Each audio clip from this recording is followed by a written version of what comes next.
favorite furry friend.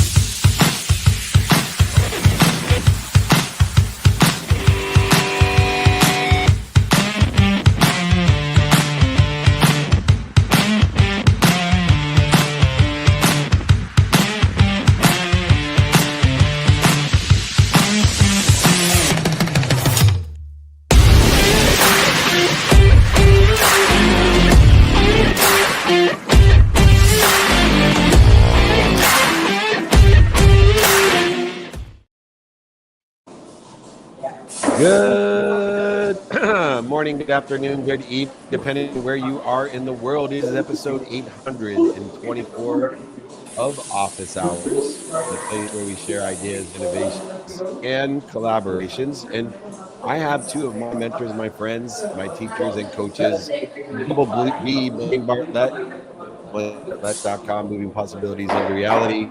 Hello, my friend. Welcome back. How you doing, buddy? Hey, it was good to see you and Miles the other day. Yeah, that was so much fun. We had an incredible board meeting from the Unstoppable Foundation, something Blaine and I and his obviously have dedicated our lives to helping to empower and to capitalize Kenya and Africa, building communities that are sustainable, alongside with the powerful Rhett Power. And he has an amazing book, if you haven't read it, called Head of Mentals. Go to headofmentals.com. Learn not to be a head case with Head of Mentals. There's the book right there. Where the I figured F you didn't are have it you? with you. Are you in the Arctic? Because I'm burning up. It's 77 degrees here. I'm burning up. Man, I'm getting soft in my old age. I think it's like 40 outside, and I'm like got 7 layers on. I love it. Well, you should. Well, at least carry you an guys extra aren't getting blown away. We had over 100-mile-an-hour winds up here on the island yesterday. Oh shit! Oh Wow, wow! I'm glad you're okay. That's serious. Like 40-degree weather is a joke, but that's serious. 100 mile per hour wind. So I'm glad you're okay, Blaine. But Rhett, if you were like me, I carry a sweater around with me wherever I go. And like, if you like to see it, it's right here, keeping me warm. Got the fur coat on. I don't know about you guys, but and this is something we probably shouldn't cover on Office Hours. But as I get older, I carry that fur. I used to have more fur there, but I have it in weird places now. Like it shows up in weird. I know. When you wish you had the hair in your ears as on your head, you're getting old. So I'm only speaking from personal experience. So now that us have grown up in their mouths, we'll continue on with episode 824 of Out. Look, there are some advantages, guys. Look, I know on Thursdays we push the envelope. There's not many shows out there that have 3 middle-aged white guys. Okay, so we have big cojones to go ahead and do a show with 3 middle-aged white guys. And now the jokes that we're telling, why people don't like those with just 3 middle-aged white guys. So I will continue on nonetheless. Let's bring on another middle-aged white guy. Maybe he'll bring Ashley with him as well. We are blessed to have our friends here today with us. Roy's waiting in the rings. Wallen and Ashley Thomas are here, and they wrote an incredible book that's aligned with what we believe in the race to innovation, unleashing the power of entrepreneurship for everyone. I believe entrepreneurs are going to save the world. Ashley, first of all, thank you for raising the level of awareness. Joining 4 middle-aged white men is not easy, so we appreciate your bravery and courage. Oh no, we can't even hear it. They're muting you on purpose. Actually, this is a conspiracy. This is bullshit. Gigi, you're doing this. You cannot do this. This is intentional. I can tell our producer. She is a young woman. She wouldn't do this intentionally. There she is, embarrassed. Can you hear us? I can hear you. Ashley, can you hear us? Oh, we can't. We can't hear you. Ashley log in. Can't hear you, Ashley. I'll start with Roy. We'll start there. Thank you, Gigi. So moreover, Roy, I have a philosophy for myself that it's the entrepreneurs that are going to save the world. I believe in sustainable technologies and practices only for one reason. They're not going to solve the problem, but they'll give entrepreneurs the time to create the solution. So our hole in the atmosphere, plastics in the ocean, we just need time for the entrepreneur to turn that plastic into food or whatever else they're able to do today. But it's been that that process that entrepreneurs save the world. We create the problems and then we create the solutions. It's just a lot of time between the problem and the solution. You talk about racing to innovation. We need to move faster today, though, because technology is moving everything faster. Yeah, absolutely. That's the case. And on top of can be applied to solve some of the world's most toughest problems, we also need to be thinking about who the entrepreneurs are. And that's really what inspired this book. People like Ashley, actually one of our co-authors, and her really fascinating background in life, but really taking back and asking the fundamental question of where else can we look to enable great entrepreneurs and communities that often don't have the infrastructure, don't have the know-how, don't have the support. And we were inspired by these communities, and that really led to this book. Amazing. Ashley, you want to try to speak up again and unmute yourself? All right. Can you guys hear me? There we go. Yeah. Perfect. Yes. Thank you so much for inviting me. This is just has been an amazing experience being able to write this book with Roy and John. Everyone brought a lot of expertise, whether it is from being experts in the innovation and entrepreneurship space or corporate space, or really just living and walking out the entrepreneurial path. And that's where we were all able, including Ruben and Maya, we were all able to bring in that expertise for this book. And so I look forward to be able to kind of talk a bit about what those experiences look like and what does this mean for what we've covered in the book. Well, speaking about talking about it a little bit more detail here, when we think of agriculture, and I'll just kind of hone in on that and focus on that. I grew up on a farm, and I live on 11 acres up here on an island. And so there's all kinds of stuff growing everywhere. I typically do not think of entrepreneurship in a context of agricultural, particularly in today's day and age. Where does the intersection come into play for you? And I know that you've got a major voice in this book.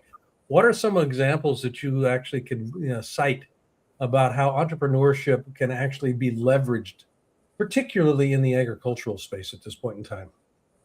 Yeah, it's a really great question. And I love hearing that a lot of folks have connections back to the farm. It's kind of like metaphorical for coming back to the land. Everything starts with the land.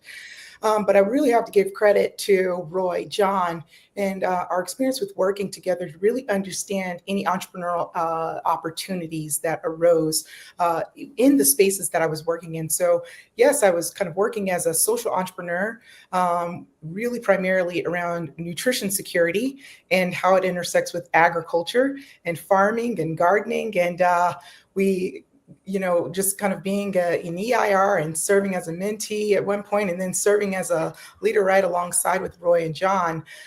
This has been such a wonderful experience to understand what type of opportunities and challenges are in the space, but even more, how do we collaborate with other experts to really build these more sustainable solutions that can last a lifetime and that can actually generate something that is profitable. Great. Thank you.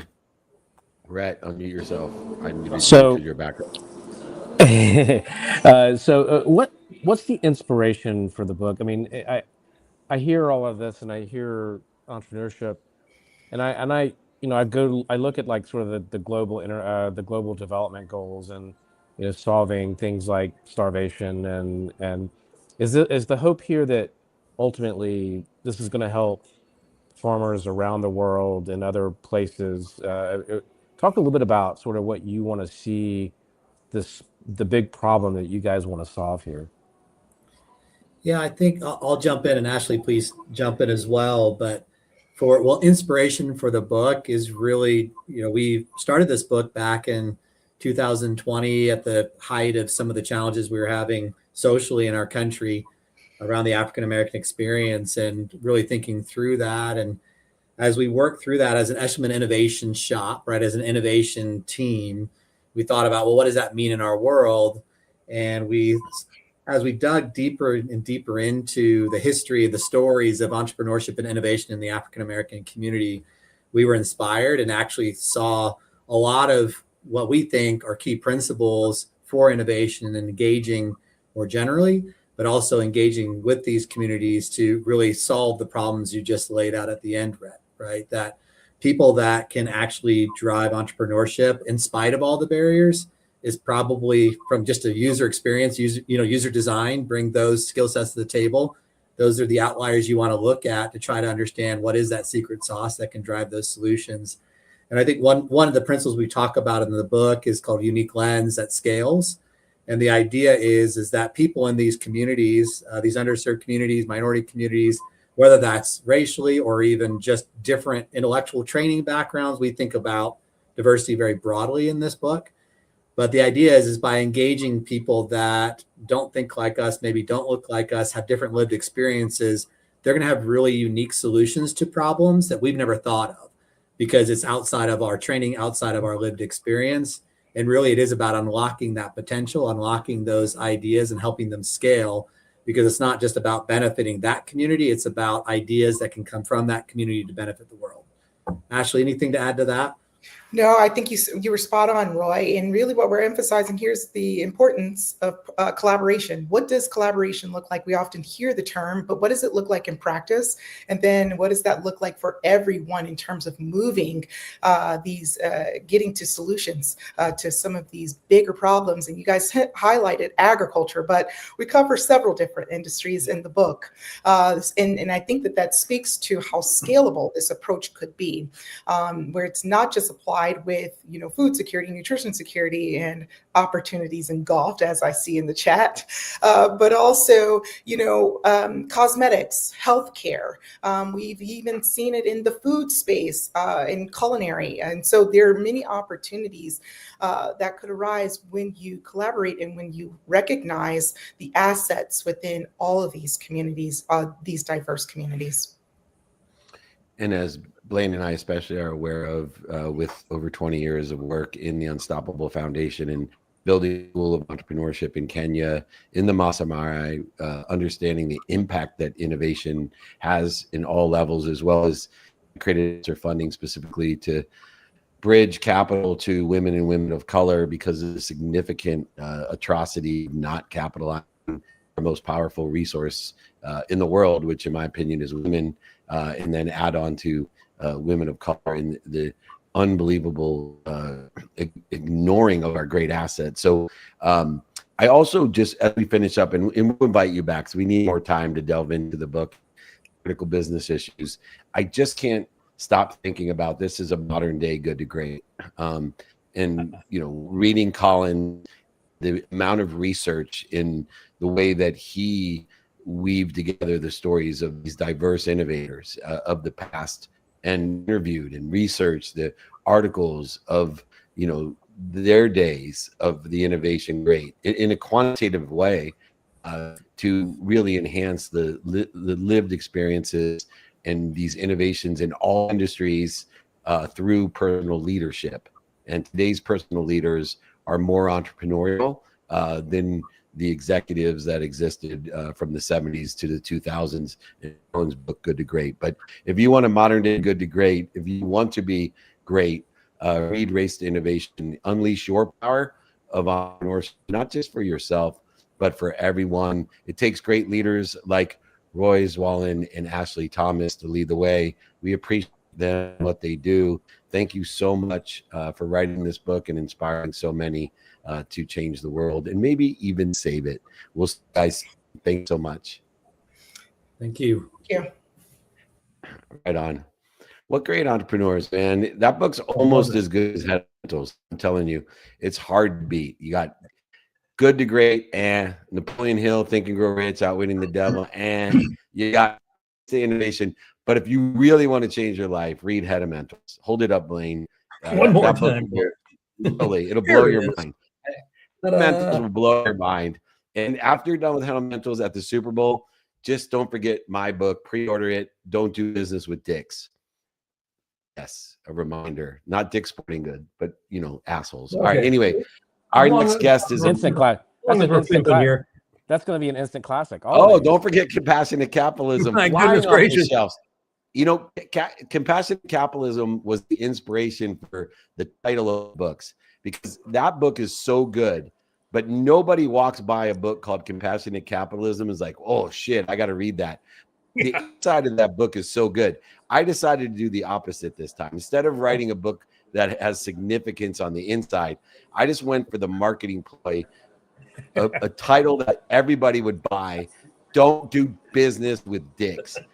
Buy it No, now. don't see. Now this I'm is not where you got to there's get. any This is where you writing. got. This, I'm not sure there's any writing in the book. I got to you got to admit to get your. everybody. You got to get your head on here, right, David, because what is inside is excellent. What is inside is excellent. Well, it might just be blank. It might just be a sucker play to prove to people they just like the title. Remember that guy that wrote the book? He sold 200,000 copies.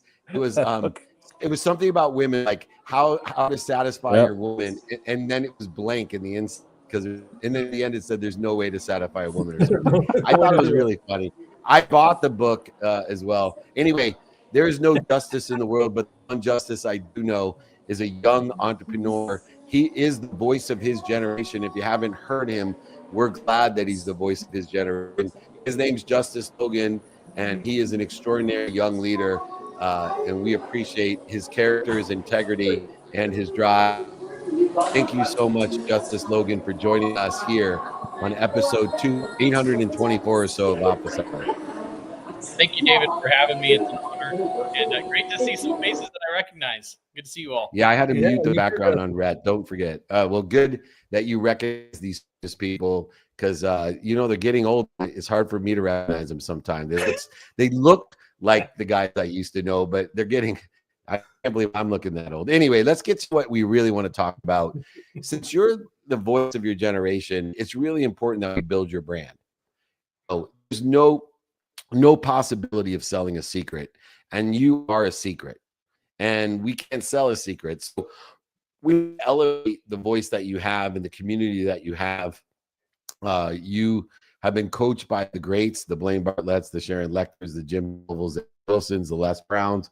Even I heard David Meltzer has coached you as well, but we won't hold that against you. Have you learned today why it's important, if you're going to be the voice of your generation, to actually focus in on the branding aspect of your? David, you're cutting out there a little bit. Yeah, but yes. Oh, I was saying, why is it important to have a personal brand as the voice of your generation? Yeah. Well, like you said, and this is where I have great mentors to help me with this, but you can't sell a secret. And so, you know, if nobody knows about you, then they can't really collaborate with you. But, you know, when it comes to my personal brand, and something you've helped me refine is really the message that we are after. And what has inspired me in being a voice for my generation is the fact that one day we will be the generation to carry on and pick up the baton from the generations before us. And that covers a lot of aspects. You know, this isn't just about our communities and our states, but also our country and globally. You know, economically, right now, we're seeing one of the largest wealth shifts between now and 2031, from baby boomers down to the next generations. We're seeing a 30% increase globally of the structuring of family offices and family constitutions. You know, people are really starting to understand that they have to take responsibility and be proactive in their wealth and their legacy planning, and even the solutions that we're bringing to the world. You know, this isn't just about putting band-aids on things. This is really being proactive, like, you know, so many entrepreneurs do, in solving problems. And really, when we collaborate together, I believe that mission, purpose, and wealth is multiplied. You know, we see globally, we can be competitive with each other, and that's always kind of kept markets fair. But really, when we start collaborating specifically generationally, you know, reaching back to the generations before us and mentoring and discipling the generations ahead of us, can we really create that continuity to be effective and stewarding our world wisely and sustainably, bringing life, hope, joy, and wealth to everyone. I am intrigued, Justice, by your work with generational governance, and I'll just use the word that's, you know, present on the crib notes that I've got here, but that's a much broader category. I do a fair amount of work with family offices, high net worth, $1 billion plus family offices. And that generational dynamic is fascinating. And it is, in a lot of ways, it's the word I'd use here, almost endemically toxic in one sense when the money comes into play, when the assets start getting discussed around who's got what, who's entitled to what. I mean, all of that stuff comes into play here. And to the point, between now and 2031, what, $8 trillion in wealth approximately is being transferred. And the governance speaks to the legality of it. What are you finding in the familial dynamics that come into play here that can enhance the effective transfer of that wealth? And I don't just mean the monetary wealth, but just the wealth, the brand wealth of the family. Yeah, in part. Yeah. Well, when we are working with, and I work with family offices from several billion and even down to fractional offices that are running just a couple million. And you're very correct in saying it's very dynamic. You have some families who you're just like, I don't even know why I'm here. But one of the patterns that we have found as we implement the generational governance side is that when there is a common vision and target that they're aiming for that's generations after them, it actually creates more of a focal point in collaboration than when it's focused on them as an individual. When people are just for the sake of creating wealth for themselves, for consumption, this is where we see a lot of the greed, even the dispersion of wealth where it's split and then it ends up becoming, over normally even 3 generations, 90% of it is absolutely gone. My mother-in-law is a prime example of this. She grew up in Utah. The Bowman family was an extremely wealthy family, kind of rivaled with the Mormon church and political positions. And over about 9 generations, they saw, going from the largest, one of the wealthiest families in Utah to having pretty much nothing. And it was partly due to the fact that when the wealth was transferred from generation to generation, it wasn't kept in a family type office structure. It was dispersed and passed down. Everybody inherited a portion of it. So it became fractionalized till it became nothing. And so when you keep that centralized and when it serves a purpose beyond yourself, and there's a vision and alignment where everybody can kind of pull together and contribute in their own way, we have seen that to be the most effective strategy. Yep, spot on. Same here. All right, so I have a question.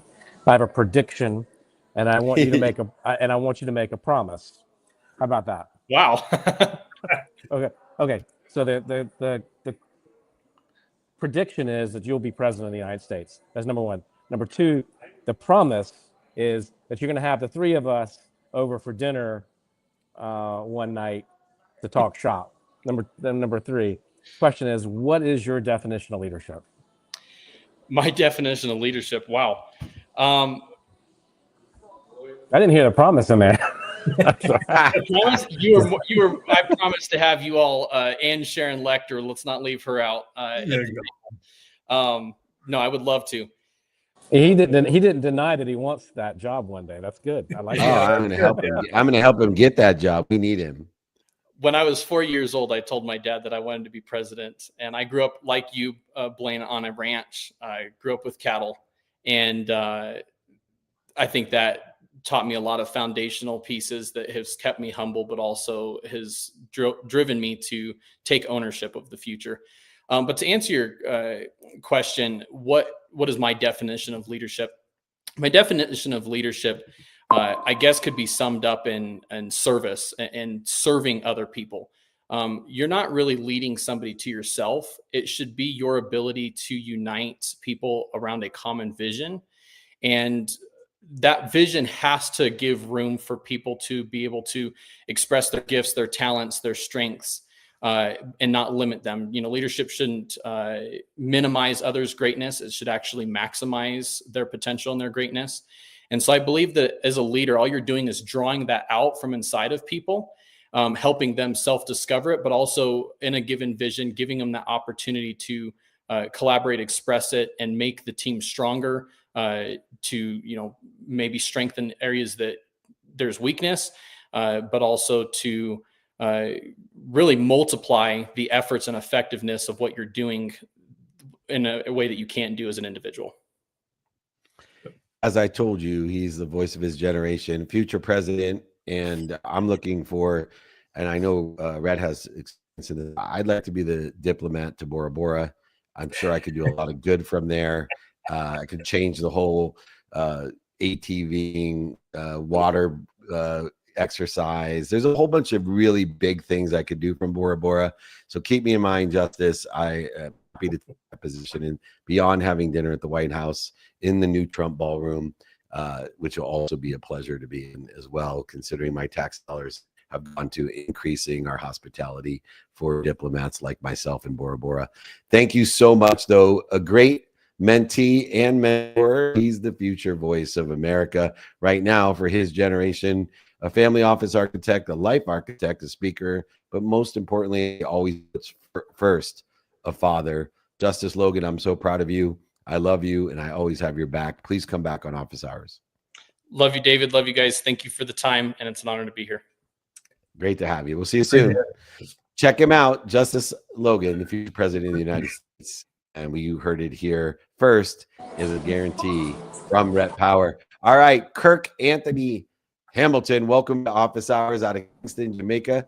I'm sure he's in a cleanup mode, but he is the co-founder and CEO of Tech Beach Retreat, and he's going to here to help us understand what has occurred and how we can assist in the recovery from Hurricane Melissa. Kirk Anthony, thank you for your service. Thank you for your effort, and thank you for coming on Office Hours. Thank you for having me. Pleasure to be on and to meet you all, and really enjoyed the session with your last guest just now. Yeah, we like to have a lot of fun here, but as much as we enjoy the consistent, persistent pursuit of our potential, it's people like you with your architectural design background, entrepreneur, investor, but more importantly, you're a community builder like the three of us. And, when we have different struggles, we all have to join together as a community to make it a place. We've done that in the United States. We've done that in the islands for years. How could we help with Tech Beach Retreat and the recovery of the atrocities that have occurred from Hurricane Melissa? Yeah, so firstly, Dave, I'd love to just set context for your viewers. Hurricane Melissa hit Jamaica on October 28th as the highest recorded hurricane by winds ever to hit anywhere, and caused significant devastation on the island. I am Jamaican. I've never seen anything like this in our country, and it really has been extremely sobering to see Jamaica to some extent on its knees, while at the same time very uplifting to see our people be as resilient as we're known to be in their efforts to recover. We currently have a humanitarian crisis on our hands that I believe is maybe the best opportunity Jamaica has ever seen, barring the life impact that this has had. Jamaica, an island of 3 million people, currently has a measured $9 billion problem that we now need to solve. And the island is calling for global resources, influence, capital, etc., to get involved in the rebuilding exercise that's going to take place here over the next number of years. The call is also for people to understand that this is something that's going to hit this part of the world over and over again, at least for the next decade. And what we need to do is to collect resources in terms of people, technologies, capital, etc., that can help whenever these problems occur. So there is the immediate humanitarian crisis in terms of just getting food and sustenance to people in need. You all might be familiar with organizations like World Central Kitchen that came to Jamaica. They've set up shop. They've served over 1 million meals on the island so far, which is insane to hear in an island of 3 million people. So there's supporting organizations like that. The American Friends of Jamaica is another organization that I also support, that I would encourage people to get involved with. And also there's another entity called Global Empowerment Mission out of Miami. They're also in Jamaica doing very good work. And then there is an initiative specifically from the government of Jamaica that people can choose to donate to. And I guess I'm just throwing out others. Lastly, I would say Food for the Poor, right? Beyond that, what I'm really wanting to do and why I was excited to get on your show and have this conversation is we are an entrepreneurship and investment ecosystem. And ultimately what we try to do is drive investment into the Caribbean region and new enterprise, right? The building of new businesses, finding people who can value what the Caribbean has to offer and participate economically in the outcomes, both through investing capital and through their entrepreneurial know-how. And what the Caribbean really needs at this time, especially Jamaica, is to be able to open up to greater value than we currently have and that we have on the islands and what we can create. And I'll give you a simple example. In this relief effort, I am on the cusp of receiving about $275,000 worth of a nutritional product, I won't say the name, to be distributed on the island of Jamaica starting early next year. This is coming from one single email, so just the value of relationships, and it's coming from a company that does not sell its product in Jamaica. We need to reach more and more people who haven't thought of Jamaica in this way, haven't thought of the Caribbean in this way, but can hear a message like what I'm sharing today and reach out and want to support. And that's where we are. You know, yeah, I love this. The idea of not letting a good crisis go to waste, yeah, kind of comes to mind here. And I'll just kind of piggyback off of something that you said a little bit ago here that is actually consistent with that. The devastation was dramatic. You know, the largest hurricane ever recorded, you know, making landfall. In that, we've got the humanitarian needs, obviously, that need to be met, but there's also an opportunity to rebuild Jamaica in a different way that literally has it be kind of the keystone of a developmental cycle in the Caribbean that could be phenomenal if you can get things lined up effectively. And it's not going to look like it was before. It's good, yeah. With what's emerging today, technologically, demographically, there's an opportunity to do some fascinating developmental work. What is the dream that you know, I'll just kind of personalize this. What would you like to see that look like? And magic wand here, just wave it. You know, we got 10 years. In 10 years, what has happened in 10 years? You know, that feels like a bit of a loaded question. Years ago, yeah, it is a loaded question. I did an interview with a Forbes journalist, and the headline came out, and it said, "Can this man turn Jamaica into the next New York, Dubai, London, etc. of the world?" And it was very unexpected for me to see that headline. You know, what I want to see for Jamaica is simply better. It's not necessarily trying to position us as looking like New York, Dubai, or London, but being able to create a space for our people that delivers opportunity similar to the landscapes of places like New York, Dubai, and London. Mm-hmm. We have our own vernacular when you talk about the built environment and what the place can look like. And, you know, people have naturally different ideologies, especially when you consider Jamaica as the birthplace of cultures like Rastafarianism and such like that. So you're going to have all these different visions for what Jamaica can look like from a built perspective. And for me, that's fine. The biggest focus, in my view, of what a promising future Jamaica looks like is that people are able to find themselves in a space where they can build on their individuality and they're able to create meaningful life outcomes for themselves. And we're not caught, and I'm careful to say, you know, not putting myself in these shoes. I don't want to see our people constantly caught in this space of survival as opposed to being able to thrive. So that's the trajectory I look at for the next 10 years. You know, a lot of the devastation in Jamaica has been a result of the living standards of some of the people that were affected, right? You're talking about board homes and such like that. And so, you know, there is a need for a new economic trajectory that allows these people to find themselves with more stable footing, right?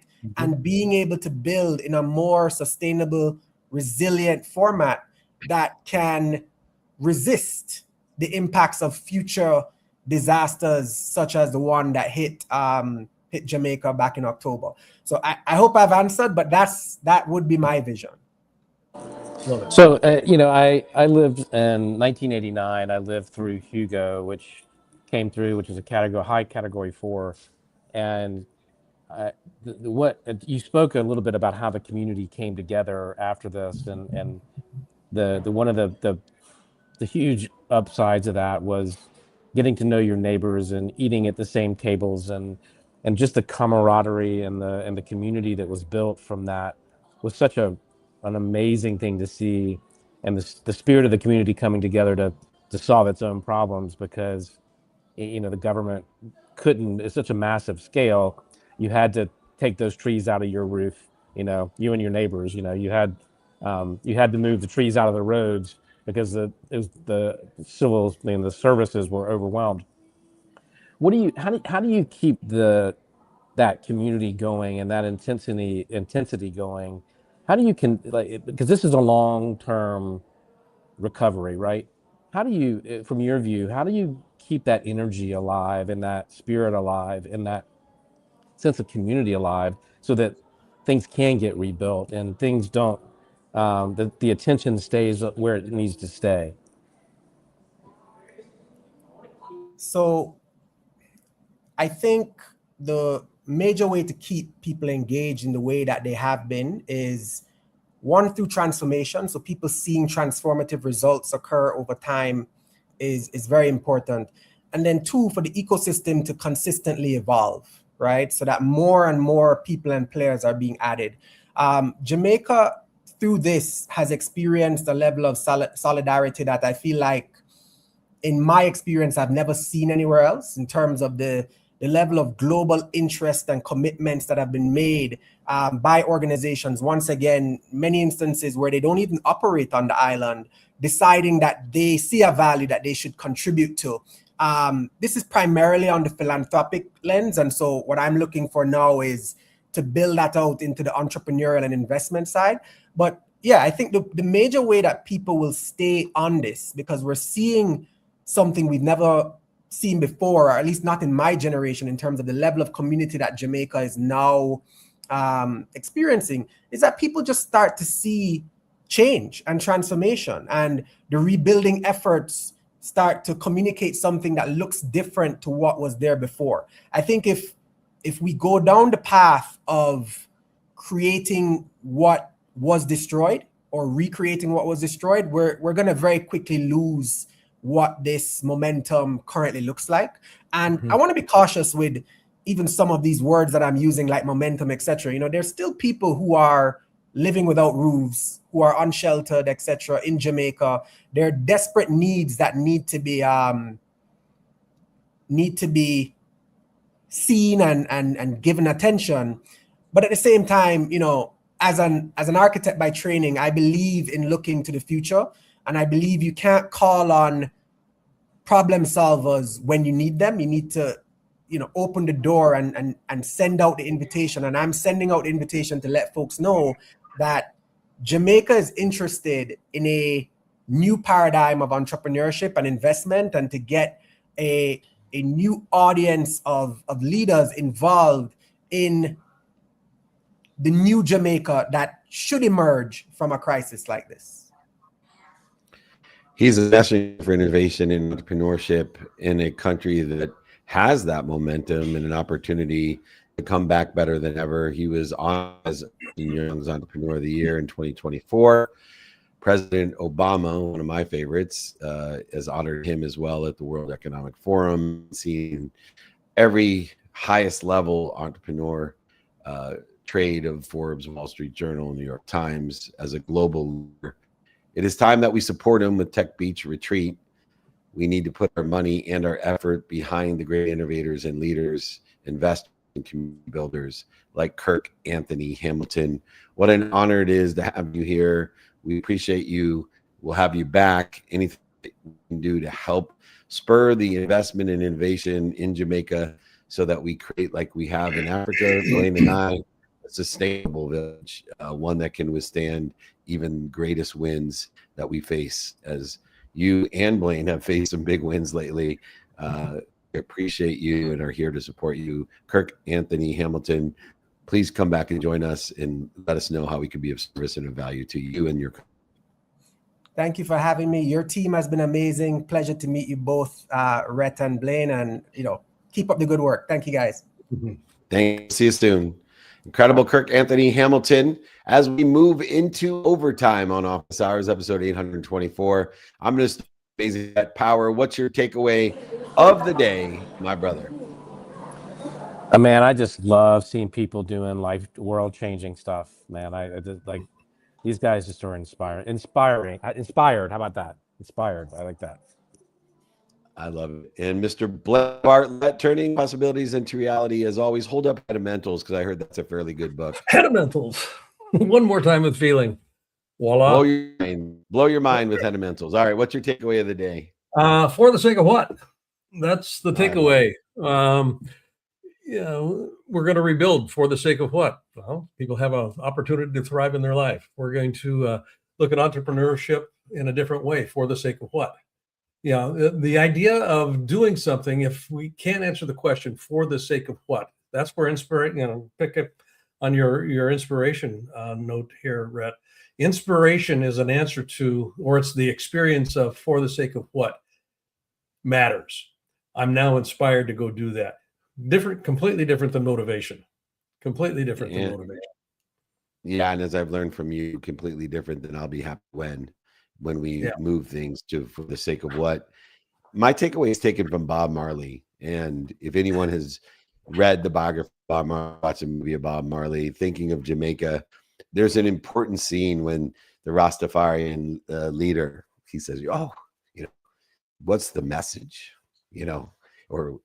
And he said, I'm the messenger. He said, maybe you're the message. And I think the three valuable guests that we have, they're more than messengers. I think they actually are the message. And hopefully all of us with the young leadership and innovation and engagement of these great leaders, that will be okay.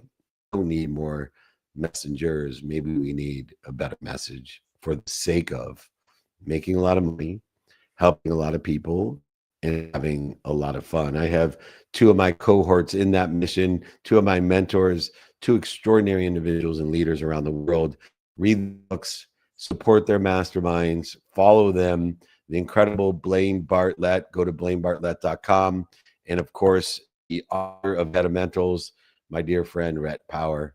Thank you so much, both of you, for being a part of episode 824 of This Hours. Thanks so much for joining me. Thank you, guys. Thank you, David. Be the message for the sake of all. And that's what we do here at Office Hours. If you want to join me, I'll be in New York City on Saturday doing a meetup, 8:30 a.m. at the Westin at Grand Central Station. Take a train in from DC, take a train in from North Carolina, take a train in from Long Island. It doesn't matter. I'll be right there at the train station, Grand Central Station, 8:30 a.m. on Saturday, 8 up there. And if you're in Ecuador, a couple of people already reached out, very first meetup in Ecuador. And then I'll be back in Orange County for the Cali Power VIP dinner and meet up there in Orange County. Then the crew in 2026, starting on a journey of 210 cities. That's my objective. Tanzania, back to Dubai, and then to Florida, all before my birthday. And that's January 11th, 2026, 1/11, the sign of an angel. As your beloved servant, David Meltzer, beloved servant, I am here to be of service and of value to you. If you want to be invited and informed, we have a text community to invite and inform you. That's 949-298-2905. If you don't want to be invited, don't want to be informed, do not text me at 949-298-2905. Otherwise, to join us, david@dmeltzer.com. Remember, most importantly, the message for the day: be more interested than interesting. Please be kind. Be kind to your future self and do good deeds. GG.